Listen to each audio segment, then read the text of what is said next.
তো রবীন্দ্রনাথের কথাই বলবো, যখন ভাঙলো মিলন মেলা ভাঙলো, যখন ভাঙলো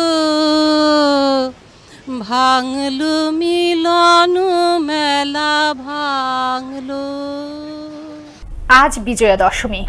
দশমী মানেই দেবী দুর্গার ফিরে যাওয়া আর ভক্তদের আরও একটি বছরের জন্য অপেক্ষা। দর্শক, রাজধানী বনানীর পূজা মণ্ডপ ঘুরে বিস্তারিত জানাচ্ছেন সহকর্মী শওকত সাগর। ক্যামেরায় ছিলেন খলিলুর রহমান। আজ বিজয়া দশমী। সনাতন ধর্মাবলম্বীদের 5 দিনব্যাপী শরৎ উৎসবের আজ শেষ দিন। প্রতিমা বিসর্জনের মধ্য দিয়ে শেষ হয় সনাতন ধর্মাবলম্বীদের প্রধান ধর্মীয় উৎসব। দশমী মানেই দেবী দুর্গার ফিরে যাওয়া আর ভক্তদের আরো একটি বছরের জন্য অপেক্ষা। আজ করেছি, শুনেছি, দেখেছি আর অনেক কিছু করেছি। আমি এমন আনন্দ করেছি যে আমার মন ভরে গেছে। প্রতি বছরে পূজায় আসছি, আমার খুব ভালো লাগে। প্রতি বছরে একটা অনুষ্ঠান আসছে এবং চলে যায়, এই আর কি। এর মধ্যে আমাদের পূজার অনুষ্ঠিত হয় আনন্দ উল্লাসের মধ্যে আর কি। অসুর প্রকৃতি যারা আছে তাদেরকে বিনাশ করার জন্য মা দেবী দুর্গা যুগে যুগে অবতীর্ণ হন, প্রতি বছরে আমাদের এখানে আসেন। আজ বিজয়া দশমী, আজ মার বিদায়। আজকে আমরা বিজয়া দশমীর পরে মাকে বিসর্জন দিব।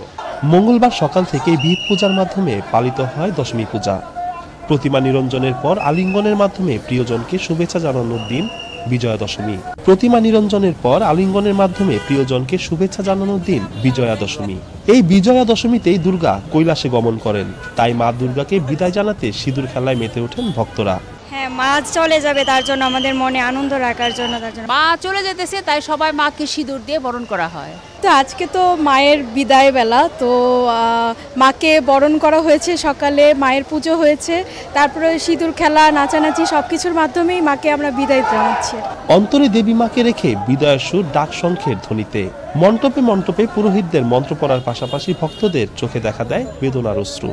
দশমীর দিনে মা এই মার যাওয়ার ইডাই করে কান্না ভরা বুক ভরা করে মার কাছে আশীর্বাদ চাই আমরা। আসলে বিজয়া দশমী, এই দশমীতে আমাদের আসলে খুবই মন ভারাক্রান্ত থাকে। মাকে বিদায় দিতে হয়, যদিও মাকে বিদায় মানে এই বিদায় সেই শ্রী বিদায় নয়, কিন্তু তারপরেও আমাদেরকে এই বিজয়া দশমী থেকে মাকে বিদায় দিতে হয়। মনে খুব ব্যথা থাকে, খুব বেদনা থাকে। তো রবীন্দ্রনাথের কথাই বলবো, যখন ভাঙলো মিলন মেলা ভাঙলো, যখন ভাঙলো ভাঙলো মিলন মেলা ভাঙলো। মহাষষ্ঠী পূজার মধ্য দিয়ে গেল শনিবার শুরু হয় শারদীয় দুর্গোৎসব আর শেষ হয় দশমীতে প্রতিমা বিসর্জনের মধ্য দিয়ে। আগামী বছর আবারও ফিরে আসবেন দেবী মা, এমনটাই বিশ্বাস হিন্দু ধর্মাবলম্বীদের। শওকত সাগর, আনন্দ টিভি, ঢাকা।